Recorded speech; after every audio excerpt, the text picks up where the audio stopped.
So in 42 days' time, the weather window will open and I will attempt to swim 160 kilometers, 70 hours of non-stop swimming. It will be 3 full days and 3 full nights. No wetsuit, no touching the boat. Even when I'm eating, I cannot be resting on any noodles or any flotation device, so always treading water. He's looking to swim around Gozo, around Camino and Malta, possibly more than once, aiming for at least 160 kilometers in one stretch. That's a lot, but we're super excited for it to be at home in our own waters. We feel so much more comfortable that it's going to be at home. Breaking his own world record, which is quite a feat. Yeah. With a big swim like this, 70% is mind and 30% is physical. It's like a roller coaster, you know. There are days where I believe I can achieve this and I believe I can do it and I'm sure I can do it and I do know I can do it. Which means that the mindset is crucial. So I'm always thinking about the challenge and seeing where I can improve and thinking what could go wrong and then creating like structures and tools to use when these things go wrong. For Neil, he works a lot with breath work, which he uses as he swims, and the ice baths to very specifically to build his resilience. And then there are other days when the roller coaster is at the bottom and it's like, what am I doing? I'm crazy. This is not possible. How can someone stay awake for 3 days? So the mind games come in a lot of moments of knowing I can achieve it and moments of doubting my ability to achieve it and the team's ability to achieve it as well. The idea was to get everyone together and It takes more than a man to move mountains. Neil has created and formulated a very elite, succinct and tight team around him that believe in him. And if you're going to set yourself challenges and goals, you can get there in the end, but when you seek mentorship, guidance, assistance, and people that believe in you and want you to succeed, it makes that journey a little bit easier, a little bit more comfortable, and a little bit more believable from the start. Yeah, so there are a lot of details and logistics about the swim that people don't really see. We have all the logistics, all the planning before, and then I have no decision to take. Once I start swimming, all the decisions that have to be taken are left in the hands of the team. So they are feeding me, they are guiding me on which way to go, they are supporting me in the moments where I think I need to stop and not carry on going, moments of when I need doctors for medical care. So their support is vital during the swim. The team of 25 all have heads of each team. There's the doctors and there's the lead doctor. There's the navigation team and there's the lead navigator. There is the motivators and then there's the lead motivator.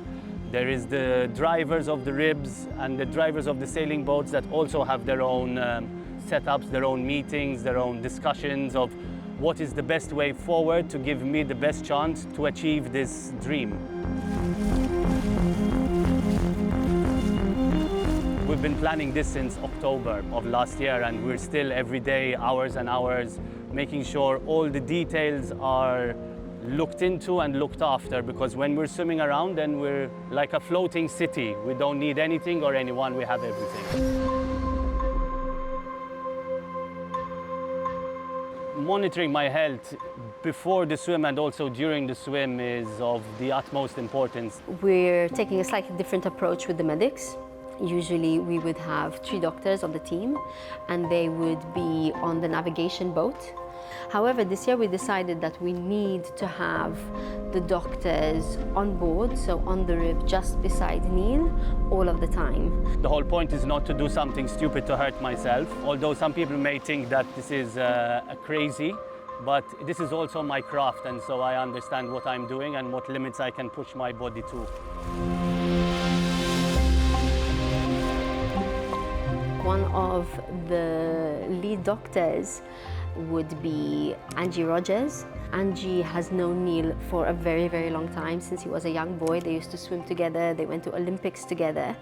And so she knows him really, really well. So not only is she, a doctor that we fully trust, but she also knows Neil super well from the side of swimming. For the team of 25 people to be able to come on this expedition, we have 3 main sailing boats and then 1 main rib that stays next to me and is always by my side. Each boat has a different role. There is the working boat, there is the navigation boat. So the boat that is next to me follows the navigation boat. And on the boat next to me, there is always the driver of the rib, and they are on 2-hour shifts. But then there's the motivator, and he is to making sure that I am okay, and he's the only person that can speak to me during the swim. And then there is the person who passes me the food. And so here we have a tool with us that I've brought in, which is the feeder. This is half of it, and then it's got a very long stick so that we can extend the feeding arm, which we call Doris, has been named Doris by our captain, Gordon. These are all on a roster, and then there will be the camera crew, there will be the doctors as well, and they are all on shift. If something happens, we need everybody to be alert. They cannot be not sleeping for 2 days, and then I need to go to a doctor who's not sleeping for 2 days and she's expected to treat me the right way or give me the right treatment or be able to concentrate on what she needs to do. One of the most important parts of the team that I haven't yet spoken about are the people who are documenting the swim. As an observer, I work with the other members of the team to document and to be able to record any and all data associated with the swim. So that ranges from his strokes per minute through to any significant occurrences that happen during the swim. And as part of that, my primary role is really the formulation of that documentation into a cohesive document, which we then submit through to Guinness Book of Records and the Swimming Federation to ratify that as an actual world record. It's like a thesis of everything that happened. Every moment is written down. What happens, how many strokes I'm doing, what I'm eating, and photos and videos as evidence to prove that what we are doing is 100% legal. It's not glamorous, it's not rock and roll, but it's a necessity for the swim to be ratified and to be submitted. What keeps me motivated to keep doing these swims year after year, this is the 7th swim I will be doing, and it's really kind of to inspire people to reach their own peak performance, for them to learn how to elevate and use tools that I can share with them, that I use on my swims, that are useful for their everyday life, to go through their struggles, to go through their highs, the difficult moments, and do this with ease and at a peak performance. And also for people to be more aware of how important it is to care for the ocean. I know what it entails, and as it comes closer to the swim, it only gets more and more intense. It only asks more of us. We have collaborated with Zibel, so Wave of Change is collaborating with Zibel, who will be organizing 3 cleanups during the swim, 1 on each day, and you're all welcome to volunteer and be a part of these cleanups. I think with the right people around you, you really can achieve anything, and that's then taught me to sort of seek out mentors and people to assist me in goals that I've set myself, both in business and personal and sporting achievements, everything. I think you need the right team around you. Yeah. Kia, movement that inspires.